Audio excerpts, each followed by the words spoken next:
Hello students, आपका स्वागत है आपके अपने यूट्यूब चैनल में। आज हम एमपी जीके की पिछली क्लास को ही आगे कंटिन्यू करेंगे। यदि आप चैनल में पहली बार आए हैं तो चैनल को सब्सक्राइब करें। पिछली क्लास में हमने 100 एमसीक्यूज कंप्लीट किए थे, तो आगे की क्लास कंटिन्यू करेंगे। प्रश्न है, मध्य प्रदेश का पड़ोसी राज्य नहीं है, तो इसका सही उत्तर है ओडिशा। कौन कौन से पड़ोसी राज्य हैं? तो छत्तीसगढ़, महाराष्ट्र, उत्तर प्रदेश, गुजरात और राजस्थान राज्य शामिल हैं। अगला प्रश्न है, मध्य प्रदेश के कितने जिले राजस्थान की सीमा को छूते हैं? तो इसका सही उत्तर है 10 जिले। यह एक उल्लेखनीय तथ्य है कि मध्य प्रदेश के 10 जिले राजस्थान की सीमा को छूते हैं और राजस्थान के भी 10 जिले मध्य प्रदेश की सीमा को स्पर्श करते हैं। दोनों राज्यों को स्पर्श करने वाले जिले मध्य प्रदेश के जिले जो राजस्थान राज्य की सीमा को छूते हैं कौन कौन से हैं? तो झाबुआ, रतलाम, मंदसौर, नीमच, आगरमालवा, राजगढ़, गुना, शिवपुरी, श्योपुर और मुरैना। राजस्थान के वो जिले जो मध्य प्रदेश राज्य की सीमा को छूते हैं तो कौन कौन से हैं? बांसवाड़ा, प्रतापगढ़, झालावाड़, बारां, सवाई माधोपुर, धौलपुर, कोटा, चित्तौड़गढ़, भीलवाड़ा और करौली। आगे देखेंगे। अगला प्रश्न है, इनमें से कौन सा मध्य प्रदेश का जिला महाराष्ट्र राज्य के साथ सीमा साझा नहीं करता है? तो इसका सही उत्तर है देवास जिला। मध्य प्रदेश के 9 जिलों की सीमा महाराष्ट्र को छूती है। यह जिले कौन कौन से हैं? तो अलीराजपुर, बड़वानी, खरगोन, खंडवा, बुरहानपुर, बैतूल, छिंदवाड़ा, सिवनी और बालाघाट। अर्थात देवास जिले की सीमा महाराष्ट्र को नहीं छूती है। यह भी उल्लेखनीय है कि देवास सहित प्रदेश के 17 जिले ऐसे हैं जिनकी सीमा रेखा किसी अन्य राज्य की सीमा को स्पर्श नहीं करती है। अगला प्रश्न है, कर्क रेखा मध्य प्रदेश की किस पठार को 2 भागों में विभाजित करती है? तो इसका सही उत्तर है मालवा का पठार। कर्क रेखा मध्य प्रदेश को 2 बराबर भागों में बांटती हुई नर्मदा नदी के समांतर गुजरती है। यह प्रदेश के मालवा के पठार को भी 2 भागों में बांटती है। कर्क रेखा प्रदेश के 14 जिलों से होकर गुजरती है। कौन कौन से जिले हैं? उज्जैन, रतलाम, आगरमालवा, राजगढ़, सीहोर, भोपाल, विदिशा, रायसेन, सागर, दमोह, जबलपुर, कटनी, उमरिया एवं शहडोल से होकर गुजरती है। यह भी उल्लेखनीय है कि कर्क रेखा बघेलखंड और रीवा पन्ना के पठार से भी गुजरती है, किंतु उनके कुछ भाग ही इसके अंतर्गत आते हैं। अगला प्रश्न है, मध्य प्रदेश की सबसे ऊंची चोटी धूपगढ़ स्थित है? तो इसका सही उत्तर है महादेव पहाड़ी में। मध्य प्रदेश की सबसे ऊंची चोटी धूपगढ़ सतपुड़ा श्रेणी की महादेव पहाड़ी में स्थित है। यह 1350 मीटर की ऊंचाई पर स्थित है। यह न केवल पचमढ़ी का बल्कि मध्य प्रदेश और मध्य भारत का भी सबसे ऊंचा स्थान है। महादेव पहाड़ियां भारत की नर्मदा और ताप्ती नदी के बीच स्थित है, जबकि कैमूर पहाड़ियां विंध्य पर्वत श्रेणी का पूर्वी हिस्सा है। अगला प्रश्न है, मध्य प्रदेश का एकमात्र हिल स्टेशन पचमढ़ी कहाँ स्थित है? तो इसका सही उत्तर है महादेव पहाड़ी। मध्य प्रदेश का एकमात्र पर्वतीय स्थल पचमढ़ी होशंगाबाद जिले में स्थित है। पचमढ़ी को सतपुड़ा श्रेणी की महादेव पहाड़ी के बीच स्थित होने और अपने सुंदर स्थलों के कारण सतपुड़ा की रानी भी कहा जाता है। अगला प्रश्न है, चंबल घाटी मध्य प्रदेश के किस भौतिक विभाग में स्थित है? तो इसका सही उत्तर है मध्य भारत पठार। चंबल घाटी मध्य प्रदेश की मध्य भारत पठार में स्थित है। यह पठार दक्षिण में मालवा के पठार, पश्चिम में राजस्थान की उच्च भूमि अर्थात बूंदी की पहाड़ियां तथा करौली अंग, उत्तर में यमुना के मैदान तथा पूर्व में बुंदेलखंड की पठारी भूमि से घिरा है। यह क्षेत्र चंबल उप आंध्र प्रदेश के नाम से भी जाना जाता है। इसका विस्तार भिंड, मुरैना, शिवपुरी, ग्वालियर आदि जिलों में है। आगे देखेंगे। प्रश्न है, चंबल बेसिन में सबसे उत्तरीय जिला है? तो इसका सही उत्तर है मुरैना। मुरैना चंबल बेसिन का सबसे उत्तरी जिला है। चंबल नदी अपने विस्तृत बीहड़ भूमि खड्ड के लिए प्रसिद्ध है, जो यह नदी निचले चंबल घाटी में निर्मित है। उत्तरी मध्य प्रदेश में स्थित मुरैना चंबल घाटी का प्रमुख जिला है। 5000 वर्ग किलोमीटर क्षेत्र में फैले इस जिले में चंबल, कुमारी, आसन और सांक नदियां बहती हैं। अगला प्रश्न है, मध्य प्रदेश भारत का खालिस्तान विशालतम राज्य है, तो इसका सही उत्तर है दूसरा। मध्य प्रदेश अपने गठन के समय भारत का सबसे बड़ा क्षेत्रफल धारक राज्य रहा है, लेकिन सन 2000 में विभाजन के पश्चात मध्य प्रदेश क्षेत्रफल की दृष्टि से दूसरे स्थान पर आ गया है, जबकि राजस्थान पहले स्थान पर आ गया है। वर्तमान में मध्य प्रदेश का क्षेत्रफल 308252 वर्ग किलोमीटर है। अगला प्रश्न है, यह स्थान पहले ग्वालियर के सिंधिया परिवार की ग्रीष्मकालीन राजधानी जाना जाता था, तो इसका सही उत्तर है शिवपुरी। शिवपुरी मध्य प्रदेश के ग्वालियर शहर से 113 किलोमीटर की दूरी पर स्थित नगर है। इस नगर की प्राकृतिक सुंदरता और सांस्कृतिक विरासत की झलक देखने के लिए यहाँ पर्यटक बड़ी संख्या में आते हैं। इस नगर में ग्वालियर के सिंधिया वंश की ग्रीष्मकालीन राजधानी हुआ करती थी। वे शिवपुरी में गर्मियों के दिनों में यहाँ रहने के लिए आया करते थे। अगला प्रश्न, निम्नलिखित जिलों में से कौन सा जिला सागर संभाग का नहीं है, तो इसका सही उत्तर है सतना जिला। सतना जिला बघेलखंड रीवा संभाग के अंतर्गत आता है। मध्य प्रदेश राज्य के सागर संभाग के अंतर्गत 6 जिले कौन कौन से आते हैं, तो सागर, दमोह, छतरपुर, टीकमगढ़ और निवाड़ी आते हैं, जबकि सतना जिला रीवा संभाग के अंतर्गत आता है। अगला प्रश्न है, मध्य प्रदेश के निम्न जिलों में से कौन सा जिला दो अन्य राज्यों के साथ अपनी सीमाओं को साझा करता है, तो इसका सही उत्तर है अलीराजपुर। मध्य प्रदेश के 49वें जिले के रूप में अस्तित्व में आने से पूर्व अलीराजपुर झाबुआ जिले के अंतर्गत एक तहसील हुआ करता था।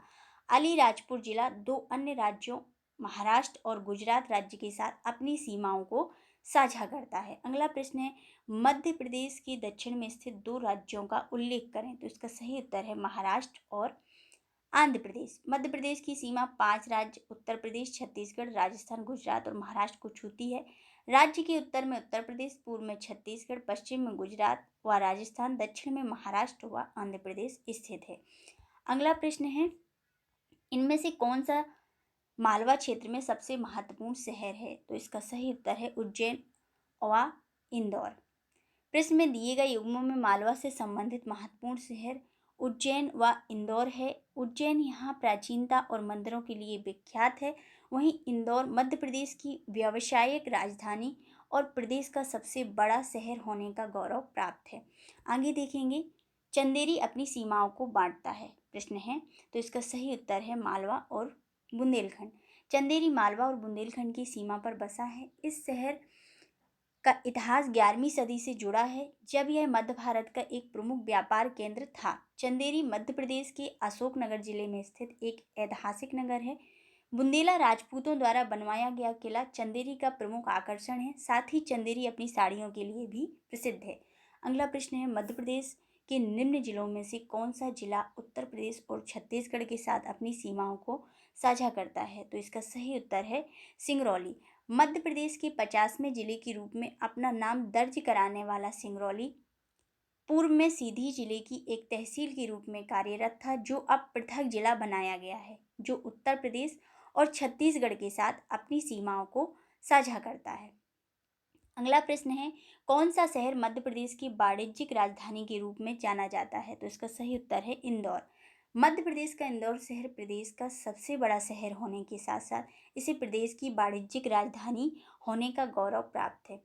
इंदौर ही राज्य सरकार को सर्वाधिक राजस्व कर अदा करता है। इसे मिनी मुंबई तथा अहिल्या नगरी भी कहा जाता है तथा खेल राजधानी भी कहा जाता है। अगला प्रश्न है, निम्न में से कौन सा मध्य प्रदेश का प्राकृतिक क्षेत्र नहीं है, तो इसका सही उत्तर है पश्चिमी पठार। दिए गए विकल्पों में से विभाजन के पूर्व मध्य प्रदेश के 9 प्राकृतिक भागों में बटा था मध्य प्रदेश, लेकिन छत्तीसगढ़ के अलग राज्य बनने के बाद मध्य प्रदेश 7 प्राकृतिक भाग हैं मध्य प्रदेश राज्य के, जो क्रमशः हैं मध्य भारत का पठार, बुंदेलखंड का पठार, मालवा का पठार, रीवा पन्ना का पठार, नर्मदा सोन की घाटी, सतपुड़ा मैकल की श्रेणी, बघेलखंड का पठार है। स्पष्ट है कि पश्चिमी पठार मध्य प्रदेश का प्राकृतिक क्षेत्र नहीं है। अगला प्रश्न है, निम्न में से किस राज्य में गोंडवाना पर्वत स्थित है, तो इसका सही उत्तर है मध्य प्रदेश। मध्य प्रदेश भारत के हृदय में स्थित ऐसा राज्य है जहाँ पर्वत, पठार और मैदानों में से एक संतुलन विद्यमान है। भूवैज्ञानिक दृष्टि से मध्य प्रदेश प्राचीनतम गोंडवाना लैंड का भाग है। उत्तरी भाग में गोंडवाना क्षेत्र हैं। दक्षिण में एक पेटी लोअर गोंडवाना क्षेत्र की है। गोंडवाना शहर समूह इस क्षेत्र की विशेषता है। यहाँ सघन वन पाए जाते हैं। आगे देखेंगे,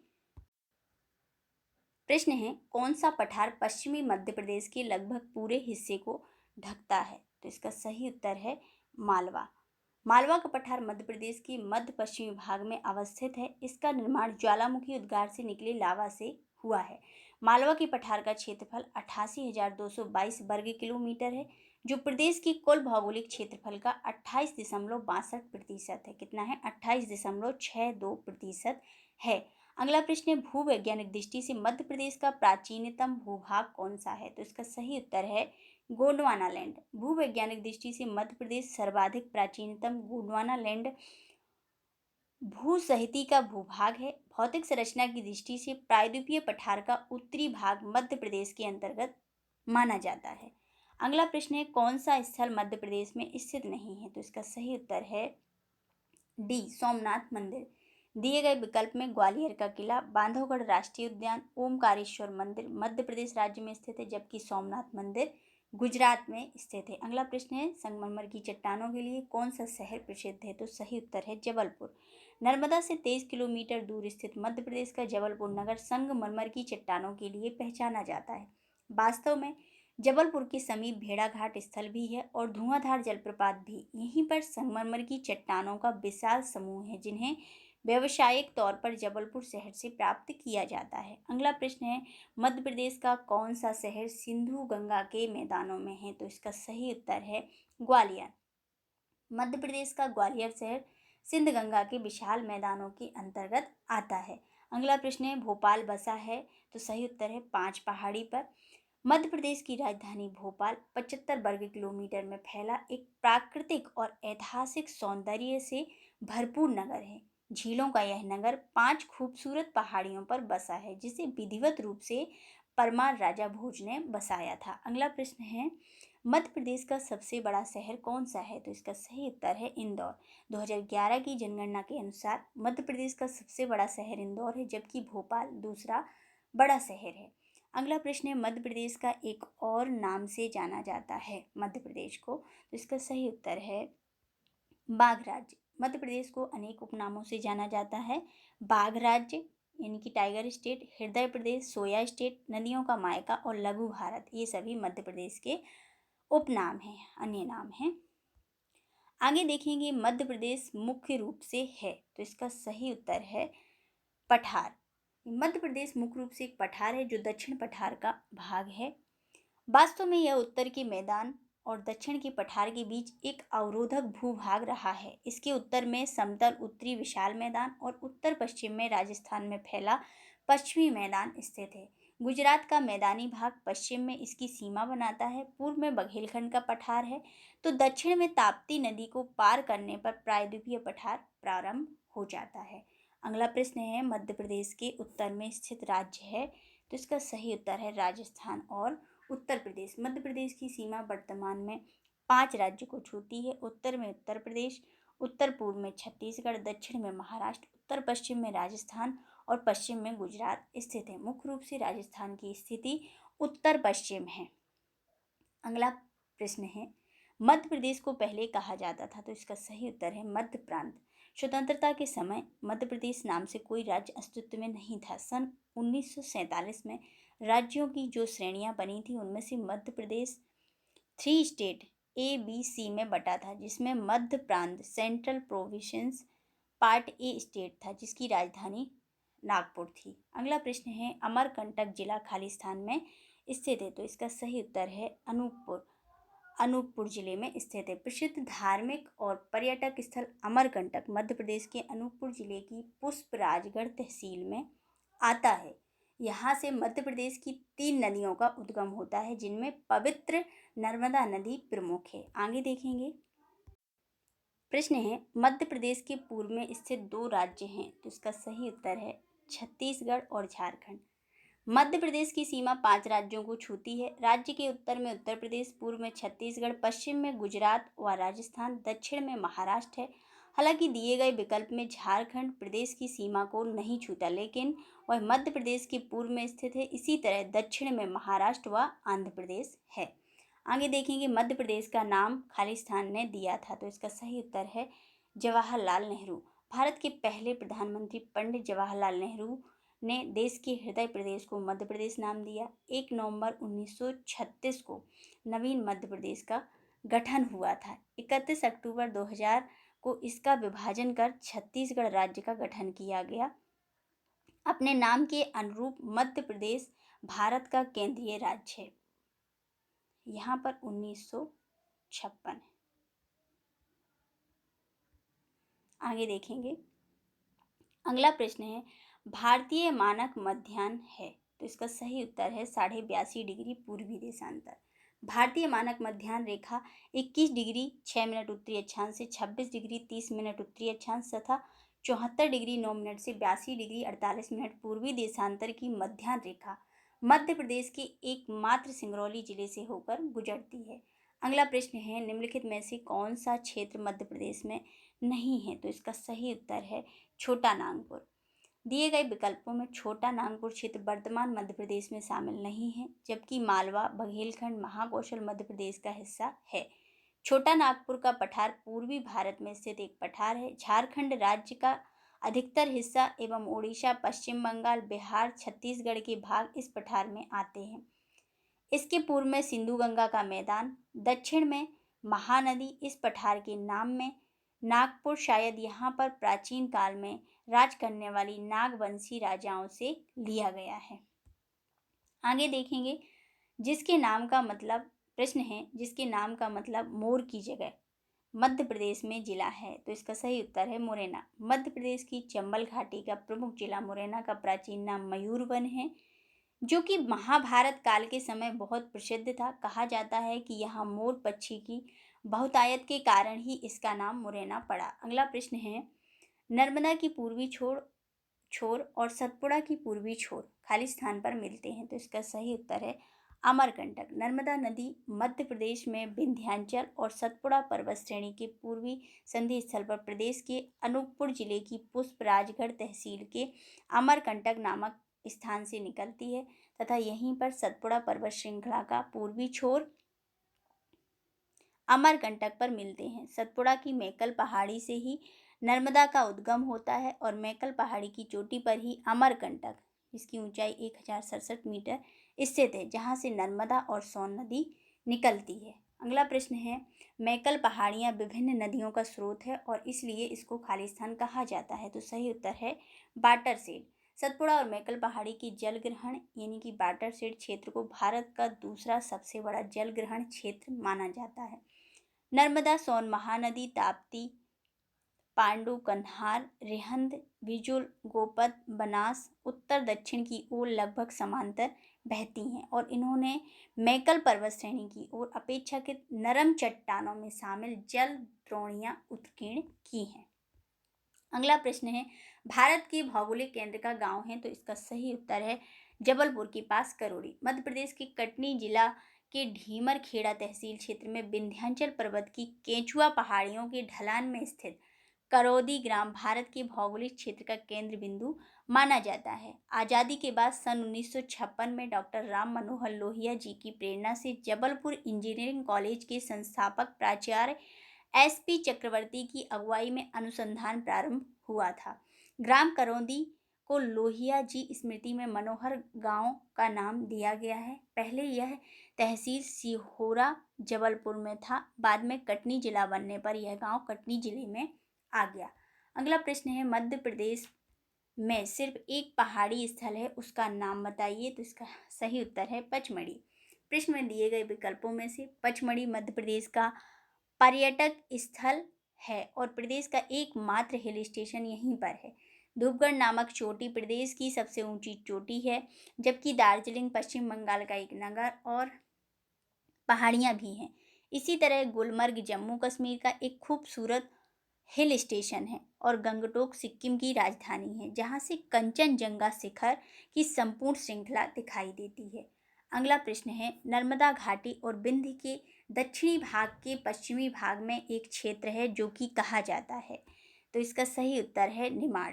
निमाड़ मध्य प्रदेश के पश्चिमी ओर स्थित है। इसकी भौगोलिक सीमाओं में निमाड़ के एक तरफ विंध्य पर्वत और दूसरी तरफ सतपुड़ा है, जबकि मध्य में नर्मदा नदी है। यदि प्रश्नानुसार देखें तो निमाड़ नर्मदा घाटी और विंध्य के दक्षिणी भाग के पश्चिमी भाग में स्थित है। विंध्य के दक्षिणी भाग के पश्चिमी भाग के स्थित है और पौराणिक काल में निमाड़ अनूप जनपद कहलाता था। बाद में इसे निमाड़ की संज्ञा दी गई, फिर इसे पूर्वी और पश्चिमी निमाड़ के रूप में जाना जाने लगा।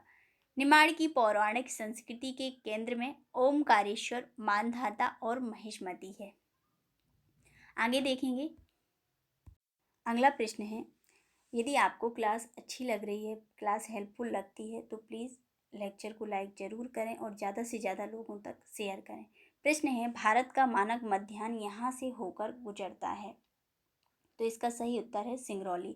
अपन पिछले प्रश्नों में भी देख चुके हैं कि भारत की मध्याह्न रेखा 82.5 डिग्री मानक समय इलाहाबाद है। मध्य प्रदेश की भौगोलिक स्थिति उत्तरी अक्षांश 21 डिग्री 6 मिनट से 26 डिग्री 30 मिनट तथा पूर्वी देशांतर 74 डिग्री 9 मिनट से 82 डिग्री 48 मिनट है। इस स्थिति के अनुसार भारत की मध्याह्न रेखा प्रदेश के एकमात्र सिंगरौली जिले से होकर गुजरती है। अगला प्रश्न है, निम्न में से कौन सा मालवा पठार के ऐतिहासिक स्थान का नाम है, तो इसका सही उत्तर है उपयुक्त सभी। मध्य प्रदेश में मालवा का पठार मध्य पश्चिमी भाग में अवस्थित है। ज्वालामुखी उद्गार से निकले लावा से इसका निर्माण हुआ। इसके अंतर्गत शामिल जिलों में मंदसौर, रतलाम, उज्जैन, शाजापुर, राजगढ़, सीहोर, भोपाल, देवास, विदिशा, रायसेन, इंदौर, धार, झाबुआ, अलीराजपुर का भी कुछ भाग आता है। अतः स्पष्ट है कि इंदौर का अन्नपूर्णा मंदिर, मांडू शहर जो कि धार जिले में है, तथा महाकाल मंदिर उज्जैन मालवा पठार के ऐतिहासिक स्थल हैं।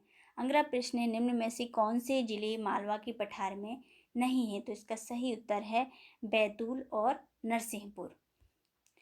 अगला प्रश्न है, निम्न में से कौन से क्षेत्र को विंध्यन कगार कहा जाता है, तो इसका सही उत्तर है रीवा पन्ना। मध्य प्रदेश की रीवा पन्ना के पठार को विंध्यन का कगारी प्रदेश भी कहा जाता है। इसका विस्तार रीवा, दमोह, सतना, पन्ना जिलों के साथ ही कुछ भाग सागर जिले का भी आता है। इस भाग में कहीं काली तो कहीं काली लाल मिश्रित मिट्टी पाई जाती है। कैन, टॉन्स, सोनार आदि इस क्षेत्र की प्रमुख नदियां हैं। यहाँ की जलवायु महाद्वीपीय प्रकार की है। अगला प्रश्न है, नर्मदा सोन घाटी कहाँ स्थित है, तो इसका सही उत्तर है मालवा और सतपुड़ा के मध्य। नर्मदा सोन घाटी मालवा और सतपुड़ा के मध्य स्थित है। मध्य प्रदेश की स्थलाकृति नर्मदा सोन घाटी द्वारा सुनिश्चित होती है। यह संकीर्ण और लंबी घाटी है जिसका विस्तार राज्य में पूर्व से पश्चिम तक फैला है। सोन घाटी से ऊपरी भाग बनता है। शहडोल और सीधी जिले इस घाटी में बसे हैं। निचले हिस्से में नर्मदा घाटी बनती है।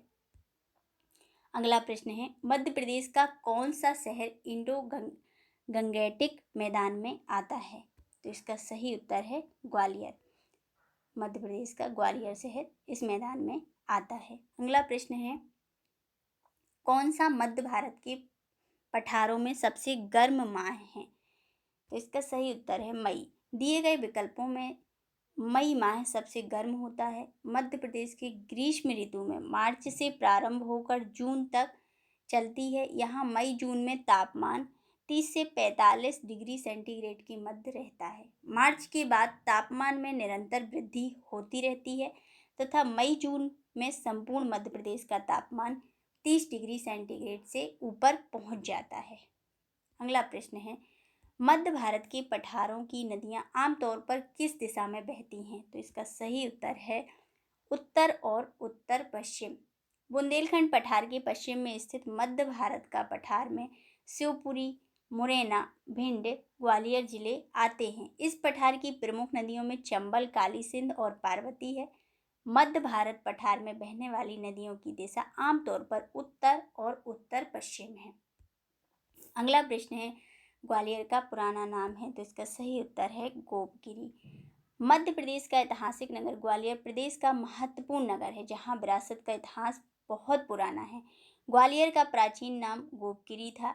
यह नाम यहाँ स्थित गोपाचल पर्वत के कारण पड़ा। ग्वालियर किले की ढलान वाले पर्वत को गोपाचल पर्वत कहा जाता है। पर्वत प्राचीन कलात्मक जैन मूर्ति समूह का अद्वितीय स्थान है। काल परिवर्तन के साथ जब मुगल सम्राट बाबर ने गोपाचल पर अधिकार किया। अगला प्रश्न है, मध्य प्रदेश की सर्वाधिक सीमा किस प्रदेश से लगती है? तो इसका सही उत्तर है डी। एक मिनट।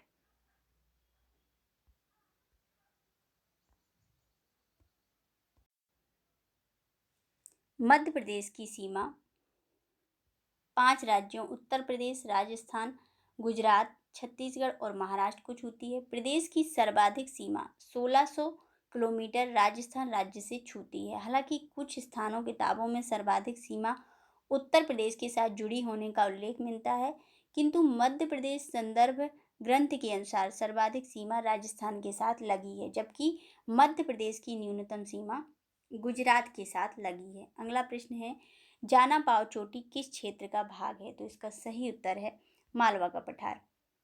मध्य प्रदेश के इंदौर जिले की महू तहसील में स्थित जाना पाव पहाड़ी मालवा के पठार का भाग है। यह मालवा के पठार की दूसरी सबसे ऊंची चोटी है, जिसकी ऊंचाई 854 मीटर है। जाना पाव पहाड़ी से ही चंबल नदी का उद्गम होता है। अगला प्रश्न है, मालवा का पठार का सबसे गर्म महीना कौन सा है? तो सही उत्तर है मई। मालवा की पठार का सबसे गर्म महीना मई है। मई माह मालवा के पठार का ही नहीं बल्कि संपूर्ण मध्य प्रदेश का भी सर्वाधिक गर्म माह रहता है। इस माह में उत्तरी मध्य प्रदेश का औसत तापमान 42 डिग्री सेंटीग्रेड से भी अधिक रहता है। आगे देखेंगे। प्रश्न है, मध्य प्रदेश को प्रमुख रूप से कितने प्राकृतिक विभागों में बांटा गया है? तो सही उत्तर है 3। प्राकृतिक रूप से मध्य प्रदेश को प्राकृतिक रूप से मुख्य रूप से 3 विभागों में बांटा गया है। एक है मध्य उच्च प्रदेश, सेकेंड है सतपुड़ा मैकाल श्रेणी और थर्ड है पूर्वी पठार बघेलखंड का पठार। मध्य उच्च प्रदेश को पुनः 5 भागों में बांटा गया है। इस प्रकार कुल 7 भागों में मध्य प्रदेश को बांटा गया है। अगला प्रश्न है, बुंदेलखंड पठार की सबसे ऊंची चोटी कौन सी है? तो सही उत्तर है सिद्ध बाबा की चोटी, जिसकी ऊंचाई 1172 मीटर है। इस पठार की सर्वोच्च चोटी है, जबकि औसत ऊंचाई 150 से 450 150 से 450 मीटर है। अगला प्रश्न है, मध्य प्रदेश में पृथ्वी का केंद्र किस जगह को माना जाता है? तो इसका उत्तर है मंगलनाथ, उज्जैन। मध्य प्रदेश की धार्मिक नगरी उज्जैन में पवित्र क्षिप्रा नदी के तट पर मंगलनाथ का प्रसिद्ध मंदिर स्थित है। यहाँ पर 84 महादेवों में से 47वें महादेव हैं। मंगलनाथ को पृथ्वी का केंद्र माना जाता है। प्रश्न है अगला, जबलपुर मध्य प्रदेश की खालिस्तान राजधानी के रूप में प्रसिद्ध है। तो सही उत्तर है इसमें कोई नहीं। जबलपुर मध्य प्रदेश की संस्कार राजधानी कहा जाता है। यहाँ पर मध्य प्रदेश उच्च न्यायालय तथा राज्य विज्ञान संस्थान भी है, जबकि इंदौर को व्यापारिक राजधानी, ग्वालियर संगीत राजधानी और पचमढ़ी पर्यटन के लिए प्रसिद्ध शहर है। ग्वालियर जिला संगीत के लिए तथा पचमढ़ी पर्यटन के लिए प्रसिद्ध शहर है। अगला प्रश्न है, मध्य प्रदेश अपनी भौगोलिक स्थिति के कारण सार्वजनिक रूप से किस नाम से जाना जाता है? तो सही उत्तर है भारत का दिल। भारत के केंद्र में स्थित मध्य प्रदेश देश का हृदय स्थल कहलाता है। अपनी भौगोलिक स्थिति के अनुसार मध्य प्रदेश भारत के बीचों बीच अक्षांश 21 डिग्री 6 मिनट से 26 डिग्री 30 मिनट उत्तरी अक्षांश, देशांतर 74 डिग्री 9 मिनट पूर्वी देशांतर से 82 डिग्री 48 मिनट पूर्वी देशांतर में स्थित है। राज्य नर्मदा नदी के चारों ओर फैला हुआ है। भौगोलिक रूप से देश के केंद्रीय स्थान पर स्थित मध्य प्रदेश वास्तव में भारत के हृदय के समान है। अगला प्रश्न है, इनमें से किस राज्य की सीमा मध्य प्रदेश की सीमा का हिस्सा नहीं है? तो उत्तर है पश्चिम बंगाल। मध्य प्रदेश राज्य की सीमा 5 राज्यों की सीमा को स्पर्श करती है। दक्षिण में महाराष्ट्र, पश्चिम में गुजरात, जबकि इसके उत्तर पश्चिम में राजस्थान, पूर्वोत्तर पर उत्तर प्रदेश और पूर्व में छत्तीसगढ़ स्थित है। पश्चिम बंगाल की सीमा को प्रदेश की सीमा स्पर्श नहीं करती है। अगला प्रश्न है, देश के क्षेत्र का लगभग कितने प्रतिशत भाग मध्य प्रदेश से ढका हुआ है? तो इसका सही उत्तर है सी। मध्य प्रदेश का कुल क्षेत्रफल 3,08,252 वर्ग किलोमीटर है, जो भारत के कुल क्षेत्रफल का 32,87,263 वर्ग किलोमीटर का 9.38% है, 9.38% है। मध्य प्रदेश क्षेत्रफल की दृष्टि से राजस्थान के बाद देश का दूसरा सर्वाधिक क्षेत्रफल वाला राज्य है। इसकी पूर्व से पश्चिम चौड़ाई 870 किलोमीटर तथा उत्तर से दक्षिण लंबाई 605 किलोमीटर है। अगला प्रश्न है, मध्य प्रदेश का पश्चिमी मध्य क्षेत्र को भी कहा जाता है, तो इसका उत्तर है मालवा का पठार। मालवा का पठार मध्य प्रदेश के मध्य पश्चिमी भाग में अवस्थित है। मध्य प्रदेश का सबसे बड़ा पठार है। इसका क्षेत्रफल 88,222 वर्ग किलोमीटर है। प्रदेश की कुल भौगोलिक क्षेत्रफल का 28.62% है। ज्वालामुखी उद्गार से निकले लावा से इसका निर्माण हुआ है। दक्कन ट्रैप सेल पाई जाती है, जबकि रीवा पन्ना के पठार को विंध्य का पठारी प्रदेश भी कहा जाता है, क्योंकि यहाँ विंध्यन सेल पाई जाती है। अगला प्रश्न है, मध्य प्रदेश की प्राकृतिक सीमा के संदर्भ में कौन सा युग्म सत्य है, तो उपरोक्त सभी। प्रश्न में दिए गए सभी युग्म मध्य प्रदेश की प्राकृतिक सीमा के संदर्भ में सत्य, अर्थात चंबल नदी द्वारा प्रदेश की उत्तरी सीमा निर्धारित की जाती, ताप्ती नदी द्वारा प्रदेश की दक्षिणी सीमा को निर्धारित किया जाता है, और मैकल पर्वत मध्य प्रदेश की पूर्वी सीमा का निर्धारण करता है। अगला प्रश्न है, मध्य प्रदेश पहले कैसे जाना जाता था, तो इसका सही उत्तर है मध्य प्रांत और बरार। राज्य पुनर्गठन से पहले मध्य प्रदेश 4 स्टेटों में विभाजित था। सेंट्रल प्रोविंस तथा बरार में छत्तीसगढ़ और बघेलखंड को मिलाकर पार्ट ए स्टेट ए बनाया गया। पश्चिम की रियासतों को मिलाकर पार्ट बी स्टेट बी बनाया गया और इसका नाम मध्य भारत रखा, तथा उत्तर की रियासतों को मिलाकर पार्ट सी स्टेट सी बनाया गया। भोपाल पार्ट सी स्टेट था। इस प्रकार 1 नवंबर 1956 को नवीन मध्य प्रदेश के गठन के पूर्व मध्य प्रदेश को मध्य प्रांत और बरार के नाम से भी जाना जाता था। अगला प्रश्न है, मध्य प्रदेश को पूर्व में के रूप में जाना जाता था, तो इसका सही उत्तर है केंद्रीय व्यापक प्रांत। मध्य प्रदेश भारत के बीचों बीच स्थित होने के कारण देश का हृदय प्रदेश केंद्रीय प्रांत के नाम से जाना जाता है। वास्तव में मध्य प्रदेश सन 2000 में छत्तीसगढ़ राज्य के गठन से पूर्व क्षेत्रफल की दृष्टि से देश का सबसे बड़ा राज्य था। ब्रिटिश शासन के समय यह प्रदेश केंद्रीय व्यापक प्रांत के रूप में जाना जाता था। अगला प्रश्न है, मध्य प्रदेश में कैमूर मैकला महादेव क्या है, तो इसका सही उत्तर है पहाड़। आगे देखेंगे, मंदसौर शहर निम्नलिखित में से कौन से भौगोलिक क्षेत्र में आता है, इसका सही उत्तर है बी। मालवा का पठार मध्य प्रदेश के मध्य पश्चिमी भाग में स्थित है। इसके अंतर्गत शामिल जिलों में मंदसौर, रतलाम, उज्जैन, शाजापुर, राजगढ़, सागर, सीहोर, भोपाल, देवास, विदिशा, रायसेन, इंदौर, गुना और धार एवं झाबुआ शामिल है। अगला क्वेश्चन है, मालवा का पठार निम्न में से किसकी उत्तर दिशा में स्थित है, तो इसका सही उत्तर है सतपुड़ा पर्वत श्रृंखला। मालवा का पठार विंध्य पहाड़ियों के आधार पर त्रिभुजाकार पठार है। यह एक लावा पठार है।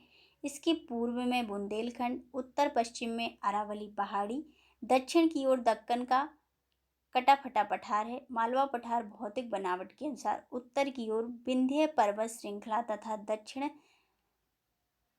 दक्कन लावा के पठार में विभाजित है।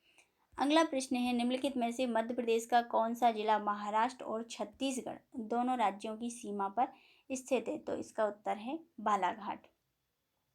बालाघाट दक्षिण मध्य प्रदेश का एक शांत और सुंदर छोटा शहर है।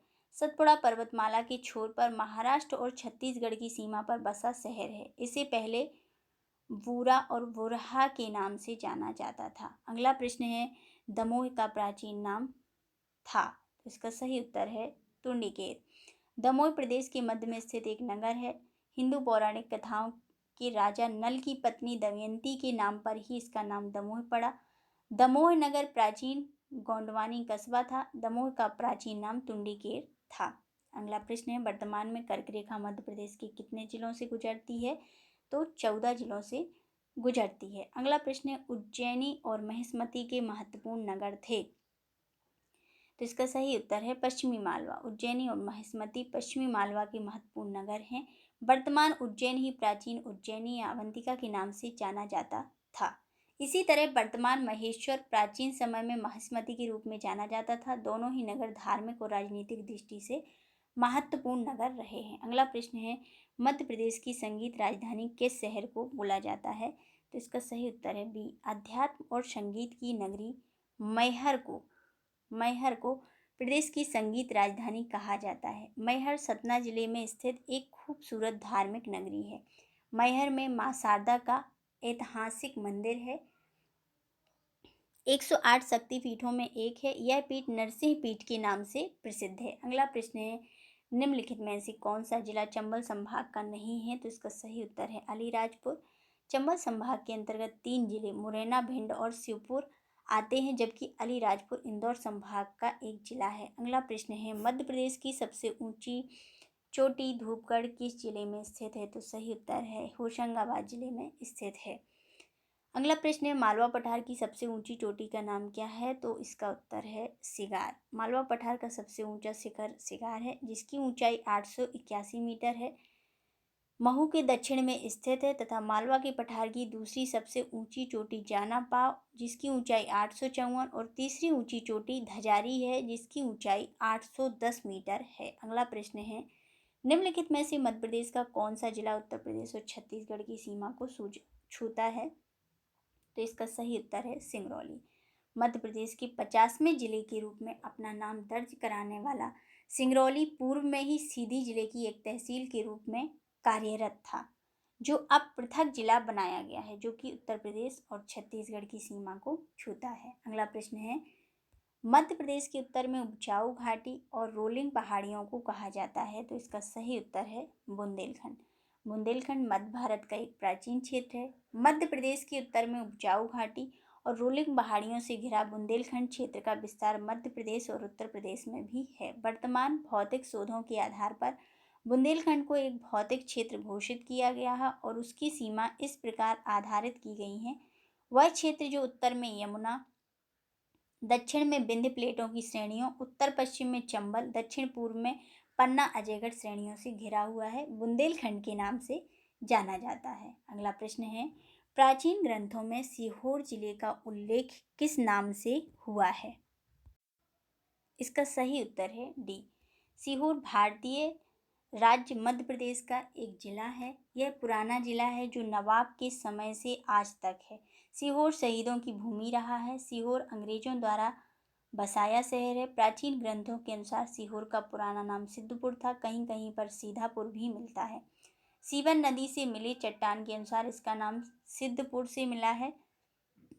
एक पुराने दस्तावेज के अनुसार सीहोर का नाम शेर या लॉयन के एंग्लो इंडियन विचलन से अंग्रेजों द्वारा उच्चारण किया गया है, क्योंकि लॉयन या शेर पास के जंगलों में बड़ी संख्या में थे। अगला प्रश्न है, शहडोल जिले में बांधवगढ़ पहाड़ियों की खालिस्तान पर्वतमाला में स्थित है। तो इसका सही उत्तर है विंध्य। मध्य प्रदेश के पूर्व में शहडोल अब उमरिया जिले में स्थित बांधवगढ़ पहाड़ियों में बांधवगढ़ राष्ट्रीय उद्यान उमरिया में स्थित है। यह उद्यान प्रदेश में विंध्य पर्वतमाला के पूर्वी क्षेत्र में स्थित है, जो अपने बाघों के लिए विश्व भर में प्रसिद्ध है। अगला प्रश्न है, विंध्य श्रेणी में सबसे ऊंची चोटी है। तो इसका सही उत्तर है गुडविल चोटी। दिए गए विकल्पों में विंध्य श्रेणी में सबसे ऊंची चोटी सद्भावना शिखर गुडविल चोटी है, जो समुद्र तल से 2467 फुट यानी कि 752 मीटर ऊपर स्थित है। गुडविल चोटी को कलुमार शिखर या कालुम्बे शिखर के रूप में भी जाना जाता है। यह मध्य प्रदेश के दमोह जिले में सिंगरामपुर के निकट स्थित है, जो कि भांडेर या पन्ना पहाड़ियों के रूप में जाना जाता है। ऐतिहासिक ग्रंथों के अनुसार विंध्याओं में अमरकंटक शामिल है, लेकिन आज यह मैकाल रेंज का एक हिस्सा माना जाता है, जिसे सतपुड़ा श्रेणी का विस्तार माना जाता है। अगला प्रश्न है, चंबल बेसिन में सबसे उत्तरीय जिला है। तो सही उत्तर है मुरैना। मुरैना चंबल बेसिन का सबसे उत्तरी जिला है। चंबल नदी अपने विस्तृत बीहड़ भूमि खड्ड के लिए प्रसिद्ध है। यह नदी निचले चंबल घाटी में निर्मित करती है। उत्तरी मध्य प्रदेश में स्थित मुरैना चंबल घाटी का प्रमुख जिला है। 5000 वर्ग किलोमीटर क्षेत्र में फैले इस जिले में चंबल, कुमारी, आसन और सांक नदियां बहती हैं। अगला प्रश्न है, निम्नलिखित में से किस शहर को मिनी मुंबई के रूप में भी जाना जाता है? तो इसका सही उत्तर है इंदौर। मध्य प्रदेश की व्यावसायिक राजधानी कहे जाने वाले इंदौर शहर को मिनी मुंबई के उपनाम से भी जाना जाता है। राष्ट्रीय राजमार्ग 3 के द्वारा सड़क मार्ग, रेल सेवा तथा वायु सेवा से सीधे मुंबई से जुड़े इंदौर प्रदेश का सबसे बड़ा, सबसे आधुनिक और प्रदेश का सर्वाधिक धनाढ्य शहर है। अगला क्वेश्चन है, वह जिला जो परित्यक्त शहर कहा जाता है? तो इसका सही उत्तर है सी। बेखूबसूरत शहर या जगह कहलाती है जहाँ पर भयानक इतिहास, दीवारों के अंदर असामान्य तथ्यों या अजीब रहस्य। भारत में कई भूत शहर, गांव हैं जो अस्पष्टीकृत के रहस्यों को पूरा करने के कारण छोड़ परित्यक्त दिया जाता है। इन्हीं शहरों में मांडू मध्य प्रदेश भी एक ऐसा शहर है जो एक सुंदर पर्यटन स्थल होने के साथ साथ अपने में कई रहस्य छुपाए हैं और कई बार बर्बादी का मंजर देखा है। इनके अतिरिक्त धनुषकोडी तमिलनाडु, विजयनगर कर्नाटक, फतेहपुर सीकरी आगरा, कुलधारा राजस्थान तथा गांधीकोटा आंध्र प्रदेश आदि इसी श्रेणी में शामिल शहर हैं। अगला प्रश्न है, मध्य प्रदेश का दूसरा उच्चतम स्थान है? तो इसका सही उत्तर है चौरागढ़।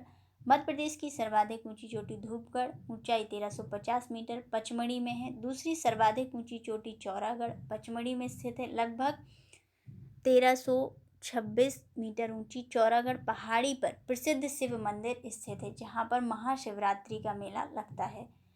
अगला प्रश्न है, मध्य प्रदेश की ग्रीष्मकालीन राजधानी किसे कहा जाता है? तो इसका सही उत्तर है पचमढ़ी। सर्वाधिक वर्षा वाला क्षेत्र, प्रदेश का पहला बायोस्फीयर रिजर्व क्षेत्र घोषित पचमढ़ी प्रदेश की ग्रीष्मकालीन राजधानी के रूप में भी स्थापित हो चुकी है। अगला प्रश्न है, मध्य प्रदेश की सबसे ऊंची चोटी? तो इसका सही उत्तर है धूपगढ़। आगे देखेंगे, भारत की आज़ादी के बाद मध्य प्रांत की राजधानी क्या थी? तो इसका सही उत्तर है Nagpur. Central province and Berar British अधीन भारत का एक प्रांत था। यह प्रांत मध्य भारत के उन राज्यों से बना था जिन्हें अंग्रेजों ने मराठों और मुगलों से जीता था। इस प्रांत की राजधानी नागपुर थी। यह शहर 1956 तक मध्य प्रांत राज्य की राजधानी था। 1956 के बाद यहाँ की मराठी आबादी को देखते हुए इसे महाराष्ट्र के जिले के रूप में शामिल कर लिया गया। यह नगर संतरों के लिए काफ़ी मशहूर है, इसलिए इसे लोग संतरों की नगरी भी कहते हैं। आगे देखेंगे, प्रश्न है, मार्बल रॉक निम्नलिखित शहरों में से किसके पास स्थित है? तो इसका सही उत्तर है जबलपुर। नर्मदा से 13 किलोमीटर दूर स्थित मध्य प्रदेश का जबलपुर नगर संगमरमर की चट्टानों के लिए पहचाना जाता है। वास्तव में जबलपुर के समीप भेड़ाघाट स्थल भी है। धुआंधार जलप्रपात भी यहीं पर संगमरमर की चट्टानों का विशाल समूह है जिन्हें व्यावसायिक तौर पर जबलपुर शहर से प्राप्त किया जा सकता है। अगला प्रश्न है, निम्नलिखित में से कौन सा शहर शिवपुरी जिले में स्थित है? तो इसका सही उत्तर है निम्न दोनों ही, यानी कि कोलारस और नरवर। शिवपुरी मध्य प्रदेश राज्य का एक जिला है। शिवपुरी जिले में नरवर का किला काली सिंध के पूर्व में है जो शिवपुरी से करीब 41 किलोमीटर की दूरी पर है। नरवर का किला मध्ययुगीन समय का है। कोलारस और नरवर शिवपुरी जिले की नगर पंचायत है। अगला प्रश्न है, संगमरमर की चट्टानें खालिस्तान शहर के समीप पाई जाती? तो इसका सही उत्तर है जबलपुर। जबलपुर जिले का भेड़ाघाट संगमरमर की चट्टानों के लिए प्रसिद्ध है। संगमरमरी चट्टान नर्मदा नदी के दोनों ओर करीब 100 फीट ऊंची है। जब सूरज की रोशनी सफ़ेद और मटमैले रंग के संगमरमर चट्टान पर पड़ती है तो नदी में बनने वाला इसका प्रतिबिंब अद्भुत होता है। अगला प्रश्न है, निम्नलिखित में जिलों में से कौन सा जिला सोन घाटी में है? तो इसका सही उत्तर है डी, उपरोक्त दोनों, यानी कि सीधी और शहडोल। सीधी मध्य प्रदेश के उत्तर पूर्व छोर पर स्थित जिला है। इसका मध्य प्रदेश में एक ऐतिहासिक स्थान है। सीधी जिले का प्राकृतिक, सांस्कृतिक, ऐतिहासिक महत्व है। सोन इस जिले की महत्वपूर्ण नदी है। यह नदी प्राकृतिक संपदा से भरपूर है। शहडोल जिला मध्य प्रदेश के उत्तर पूर्वी भाग में स्थित है। यहाँ पर सोन नदी और जोयला नदी का संगम है। अगला प्रश्न है बुंदेलखंड पठार निम्न में से कौन सा स्थान मौजूद है बुंदेलखंड पठार में? तो इसका सही उत्तर है शिवपुरी। शिवपुरी जिले का कुछ भाग बुंदेलखंड पठार के अंतर्गत आता है। बुंदेलखंड का पठार मध्य प्रदेश के टीकमगढ़, छतरपुर, दतिया, ग्वालियर, शिवपुरी जिलों में विस्तृत है। हालांकि शिवपुरी मुख्य रूप से मध्य भारत पठार के अंतर्गत आता है, जबकि होशंगाबाद, नर्मदा, सोनघाटी, सतपुड़ा, मैकल श्रेणी में तथा भोपाल व सांची मालवा के पठार के अंतर्गत आते हैं। अगला प्रश्न है बुरहानपुर जिला किस साल स्थापित किया गया था? तो इसका सही उत्तर है डी। बुरहानपुर जिला 15 अगस्त 2003 को पूर्वी निमाड़ खंडवा से अलग करके बनाया गया। इसका जिला मुख्यालय बुरहानपुर नगर है। बुरहानपुर नगर मध्य प्रदेश में ताप्ती नदी के किनारे स्थित है। यह ईस्वी सन 1400 के आसपास राजकुमार नासिर खान द्वारा स्थापित किया गया। वर्ष 2003 में 3 जिले बुरहानपुर खंडवा से, अनूपपुर शहडोल से और अशोकनगर गुना से अलग पृथक कर गठन किया गया इनका। अगला प्रश्न है रीवा पन्ना पठार को खालिस्तान के नाम से भी जाना जाता है। तो इसका सही उत्तर है विंध्य का पठार। अगला प्रश्न है सतना जिला किस राज्य के साथ अपनी सीमा साझा करता है? तो इसका सही उत्तर है उत्तर प्रदेश। अगला प्रश्न है परसली कौन से जिले में स्थित है? तो इसका सही उत्तर है सीधी। परसली रिसोर्ट मध्य प्रदेश के सीधी जिले में स्थित है, जो यहाँ से बहने वाली बनास नदी के किनारे स्थित है। यह मध्य प्रदेश टूरिज्म के लिए एक सुंदर स्थान है, जो सीधी जिले के संजय डुगरी राष्ट्रीय उद्यान के अंतर्गत आता है। यहाँ पर जंगल सफारी की भी सुविधा उपलब्ध है। परसली रिसोर्ट से 10 मिनट में संजय डुगरी उद्यान में पहुँचा जा सकता है। अगला प्रश्न है निम्नलिखित राज्यों में से कौन सा मध्य प्रदेश का सीमा राज्य नहीं है? तो इसका सही उत्तर है कर्नाटक नहीं है। अगला प्रश्न है मध्य प्रदेश से गुजरने वाला महत्वपूर्ण अक्षांश है। तो इसका सही उत्तर है कर्क रेखा। आगे देखेंगे कर्क रेखा भारत के बीचों बीच से गुजरती है। यह 8 राज्यों गुजरात, राजस्थान, मध्य प्रदेश, छत्तीसगढ़, झारखंड, पश्चिम बंगाल, त्रिपुरा, मिजोरम से होकर गुजरती। इसी तरह कर्क रेखा मध्य प्रदेश के 14 जिलों से होकर निकलती है। उज्जैन शहर से भी निकलती। इसी कारण जयपुर के महाराजा जयसिंह द्वितीय ने यहाँ वेधशाला बनवाई, जिसे जंतर मंतर कहते हैं। यह खगोल शास्त्र के अध्ययन के लिए महत्वपूर्ण मानी जाती है। अगला प्रश्न है निम्नांकित में से कौन सा जिला मालवा क्षेत्र में नहीं आता है? तो इसका सही उत्तर है मंडला। मंडला जिला मालवांचल में नहीं आता है। यह सतपुड़ा श्रेणी में आता है। यह दक्षिण पूर्व का भाग है। इससे लगे जिले बालाघाट, शहडोल, कटनी है। यह छत्तीसगढ़ से लगा है, जबकि मालवा के अंतर्गत भोपाल, इंदौर, देवास, उज्जैन, रतलाम, झाबुआ, धार, शाजापुर, आगर मालवा जैसे 15 जिलों से भी अधिक आते हैं। अगला प्रश्न है खालिस्तान के चमड़े के खिलौने में जीआई टैग है। तो इसका सही उत्तर है इंदौर। इंदौर के चमड़े के खिलौनों में भौगोलिक सूचक जीआई टैग लगाया गया है। तो आज के लिए इतना ही। 200 MCQs कंप्लीट होते हैं। 100 MCQs हमने पिछली क्लास में कंप्लीट किए और 100 MCQs आज की क्लास में। आगे की क्लास हम अगले लेक्चर में कंटिन्यू करेंगे। यदि आपको वीडियो अच्छा लगा है तो वीडियो को लाइक करें, ज़्यादा से ज़्यादा स्टूडेंट तक शेयर करें। यदि आपने अभी तक चैनल को सब्सक्राइब नहीं किया है तो प्लीज़ चैनल को सब्सक्राइब करें। मिलते हैं अगले लेक्चर में। जय हिंद, जय भारत।